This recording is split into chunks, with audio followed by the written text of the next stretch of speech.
Sur le plateau d'Equinox ce soir de ce mardi 21 avril 2020, Docteur Riffoé Patrick, enseignant de communication et surtout militant du RDPC, le Rassemblement démocratique du peuple camerounais, et Wilfried Ekanga en direct d'Allemagne. Est-ce que Wilfried est déjà là, Wilfried? Alors nous allons donc retrouver Wilfried. Wilfried, bonsoir, rebonsoir.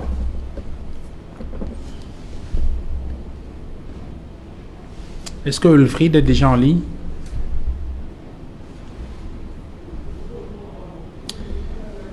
Wilfried est bel et bien en ligne. On va peut-être le retrouver dans quelques secondes pour... Je suis en ligne. Voilà. Wilfried, alors, avant le journal, tout à l'heure, vous étiez en train de développer sur les mesures prises par le gouvernement dans la stratégie de riposte contre le coronavirus, et vous étiez précisément en train de répondre au docteur Patrick Riffoé qui indiquait que les infrastructures sanitaires mises en place par le gouvernement à date permettent effectivement au Cameroun de pouvoir prendre en charge de façon efficiente les malades du Covid. On va se baser sur les faits. Je ne pense pas que nous ayons plus de 50 lits de réanimation au Cameroun. Supposons donc qu'on était actuellement comme la France et qu'on avait 6000 personnes hospitalisées. Comment vous allez gérer 6000 personnes quand 100 premiers lits seront déjà occupés? Souvenons-nous qu'en temps normal, le Cameroun souffre de déficit de matériel sanitaire.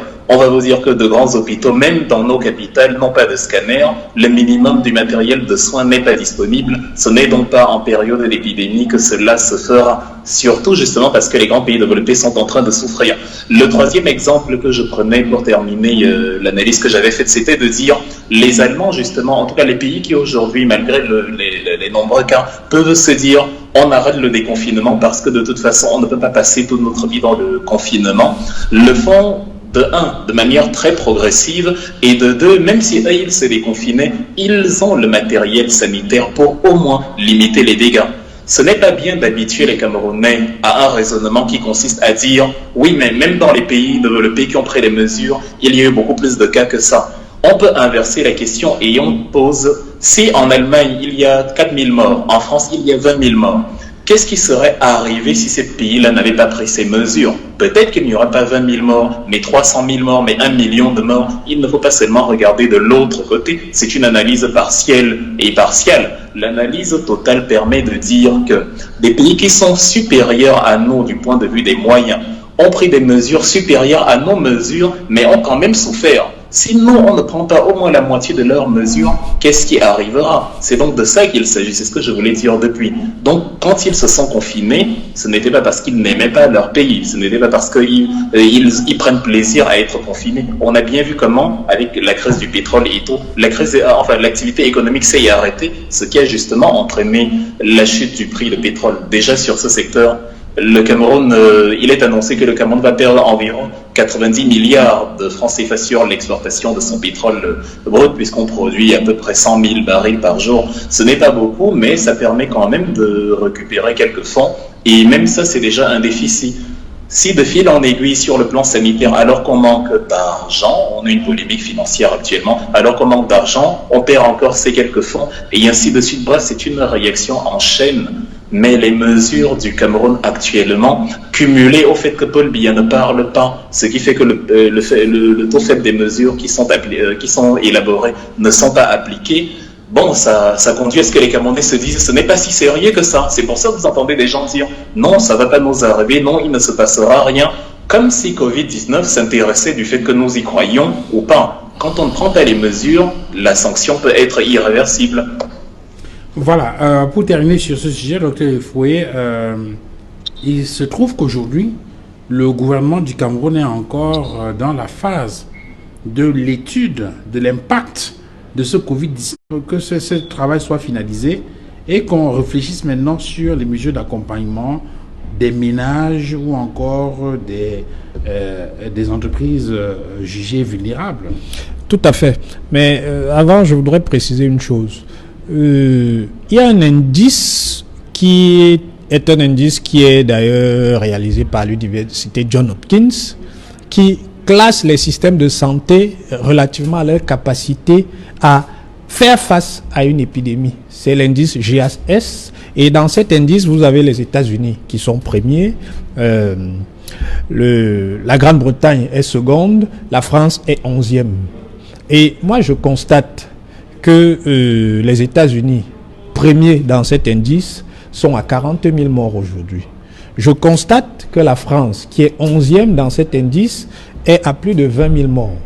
Je constate aussi que le Cameroun, qui est 115e dans cet indice, est à 42 morts.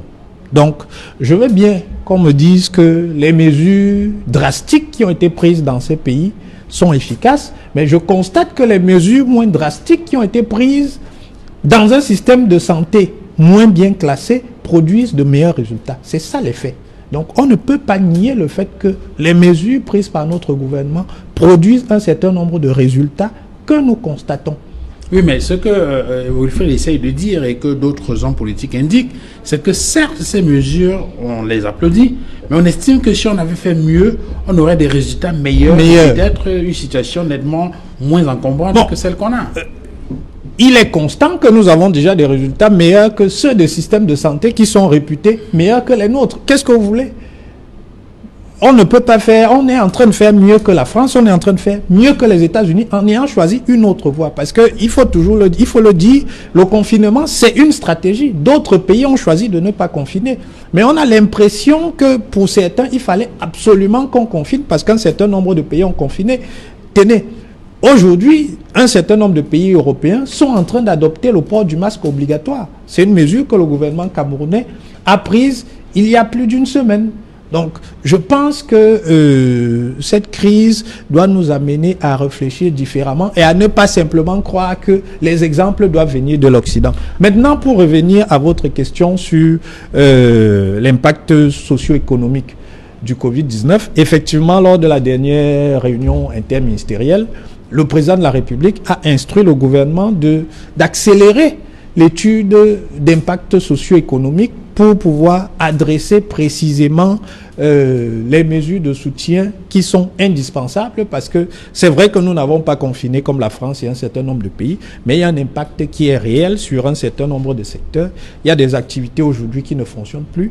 Il y a des individus qui sont à la maison, qui doivent quand même continuer à nourrir leurs enfants parce que leurs activités sont à l'arrêt. Vous avez des entreprises qui ont mis leur personnel en congé technique et le gouvernement est en train de travailler pour pouvoir prendre en charge cette question. Nous procédons sur ce plan-là de manière différente. On a un certain nombre de pays qui ont annoncé des mesures de soutien sans qu'on ne sache sur la base de quoi ces mesures de soutien ont été prises. Et on a constaté par exemple qu'en France, il y a eu une correction des mesures de soutien initiales qui avaient été faites parce que probablement ils se sont rendus compte que les évaluations n'étaient pas claires. Donc je préfère la posture du gouvernement qui est une posture responsable et méthodique qui consiste à dire nous évaluons d'abord l'impact et ensuite nous déciderons des mesures qui nous permettront de soutenir l'activité, que ce soit celle du secteur formel ou du secteur informel, que ce soit celle des entreprises ou même des ménages qui sont affectés par le Covid-19. Wilfried Ekanga, cette comparaison que fait le docteur Patrick Rufoué, ça vous convainc? Ça vous satisfait?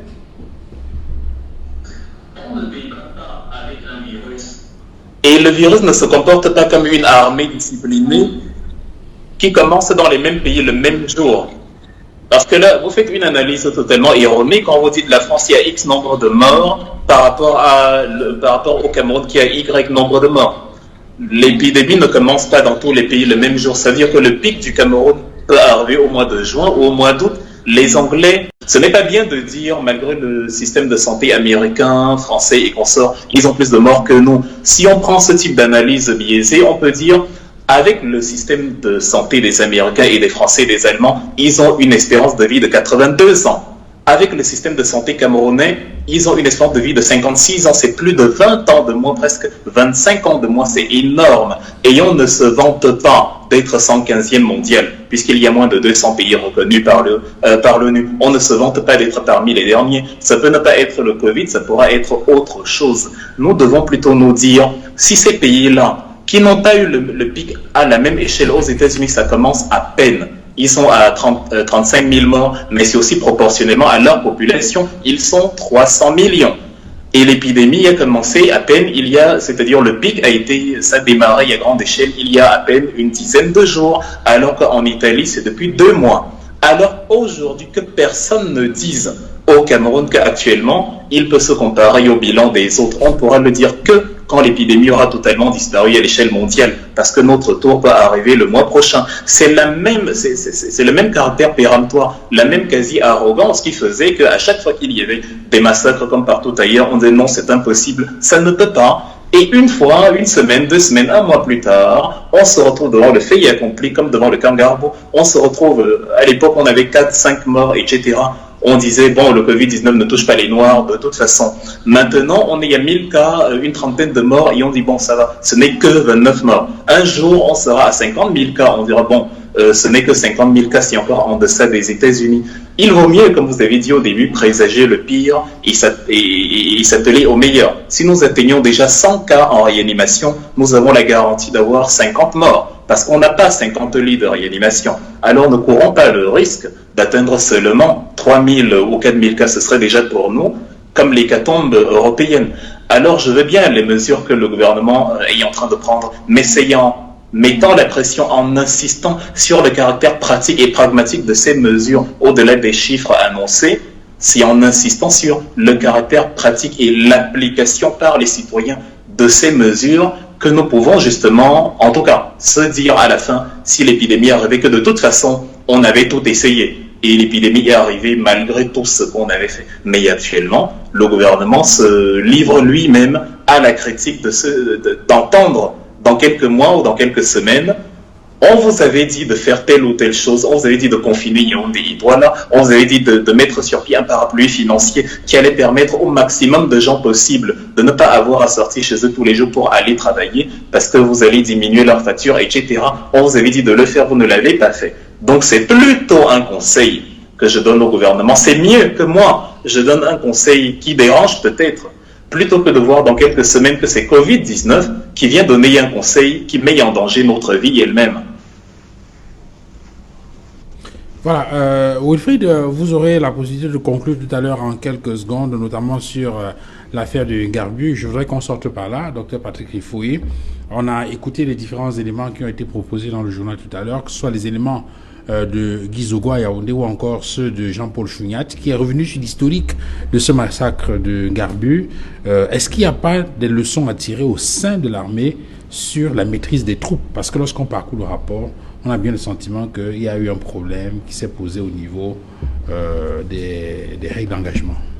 Il y a probablement des leçons à tirer et je ne doute pas que la hiérarchie militaire les tirera. Parce que ces soldats qui manifestement désobéissent aux règles, parce que lorsqu'on vous envoie en mission de reconnaissance et que vous redéfinissez vous-même la mission en cours, ça signifie que les rapports hiérarchiques sont mal établis et il va peut-être falloir améliorer la formation des soldats de rang qui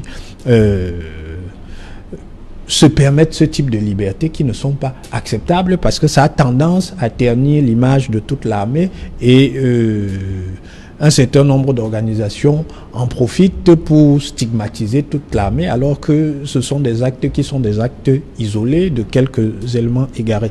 Je voudrais cependant revenir sur un élément qui a été développé par Wilfried Rikanga. L'indice que j'ai avancé est un indice qui porte sur la préparation des systèmes de santé aux épidémies. Donc la comparaison se tient. Que vous soyez 115e sur cet indice, le seul fait que nous soyons dans le même classement signifie qu'il y a une comparaison qui a été faite et c'est une comparaison qui est faite sur la base de 6 items. Il y a 140 questions qui sont posées. Donc on constate, et c'est factuel, qu'un pays moins bien classé produit des résultats plus intéressants. En revanche, ce qui est totalement erroné, c'est de comparer l'espérance de vie sur la base du système de santé. Parce que le système de santé, dans l'espérance de vie, ne compte que pour 10%. C'est-à-dire que 80% de votre espérance de vie tient à d'autres facteurs, des déterminants socio-culturels et environnementaux. Donc le système de santé ne compte que pour 10%.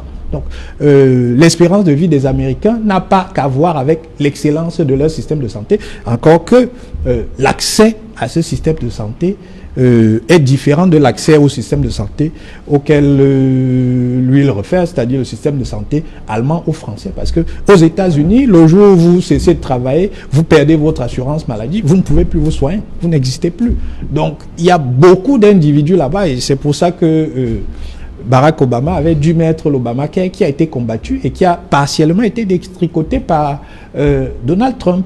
Donc, le système de santé ne garantit en rien la qualité de la prise en charge qui va être faite parce qu'il faut encore avoir les moyens pour y accéder ou alors il faut que l'État puisse vous supplémenter. Maintenant, pour ce qui est du parapluie financier... tout ça, ça rentre dans le système de santé, oui, évidemment. Justement. Donc, la question de l'accès, c'est un point noir pour le système de santé américain. Donc, je dis, la comparaison que je fais est une comparaison qui se tient parce que c'est celle qui a été faite par l'université Johns Hopkins. En revanche, vous ne pouvez pas comparer les systèmes, l'espérance de vie sur la base simplement du système de santé parce que ça ne compte que pour 10%. Okay. Il y a 90% d'autres choses. Maintenant, je terminerai en disant ceci.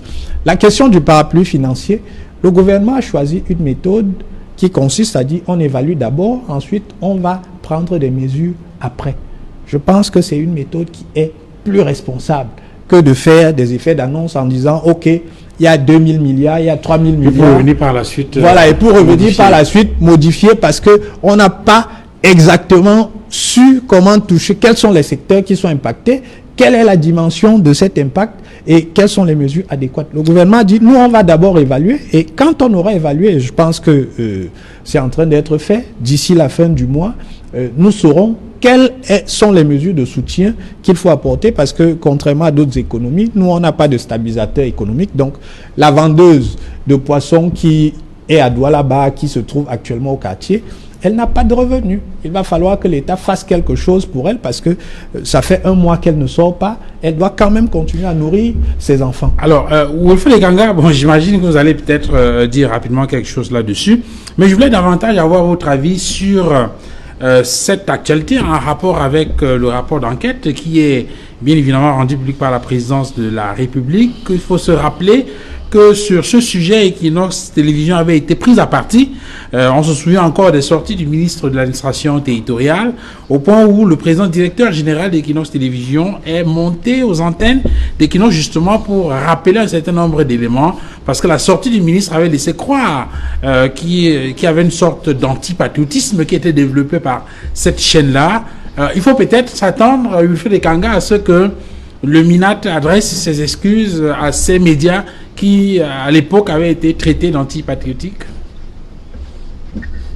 Non, je ne pense pas. Le ministre de l'administration territoriale au Cameroun, Paul Atanga-Djif, a beaucoup trop de fierté, je n'ai pas voulu dire d'arrogance, pour faire son mea culpa. Bien au contraire, on a utilisé l'autoritarisme et le caractère hautain comme facteur de gouvernance au Cameroun, la négation permanente. Vous imaginez, aujourd'hui, on a la réalité qui nous dit que les pays les plus industrialisés du monde sont comme par hasard les pays aussi qui ont la plus haute espérance de vie au monde. Il n'y a pas seulement le système de santé, il y a l'équipement des hôpitaux en termes de matériel sanitaire.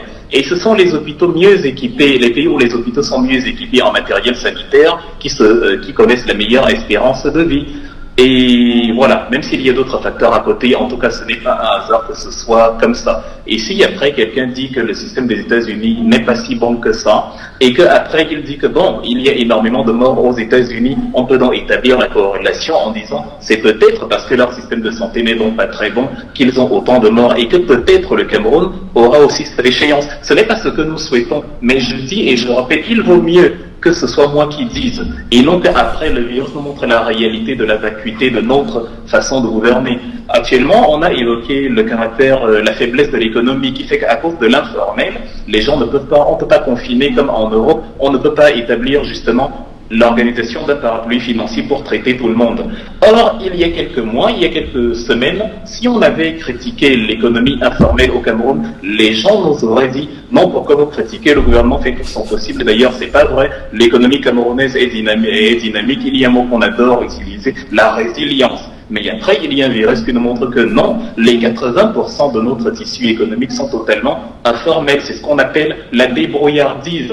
Dans le même ordre d'idée, le Covid-19 aura, comme dans l'exemple simple que j'ai pris, vous avez 100 cas de réanimation, vous aurez 50 morts parce que vous n'avez que 50 lits. Donc évitez d'avoir 100 personnes, c'est tout ce que je fais comme analyse. Paul Tanganji, maintenant sur la question du mea culpa d'Equinox. Le gouvernement camerounais a développé justement, je ne sais pas comment appeler ça, la politique partisane. On n'est pas un administrant, on n'est pas un gouverneur, on n'est pas un ministre, on n'est pas un policier au service de la population et du Cameroun, on est un policier, un administrant, un gouverneur au service de Paul Biya et du régime actuel. Ça veut dire que tout le monde qui a une voix dissidente est vu comme un fauteur de troubles, un déstabilisateur, d'où les intimidations systématiques du ministre de l'administration territoriale face à des médias qui sont dans le plein exercice de leurs droits. On a le droit de dire, si on a un média télé, d'après les éléments dont nous disposons, après y avoir mené l'enquête sur le terrain, les résultats nous disent que X et Y exactions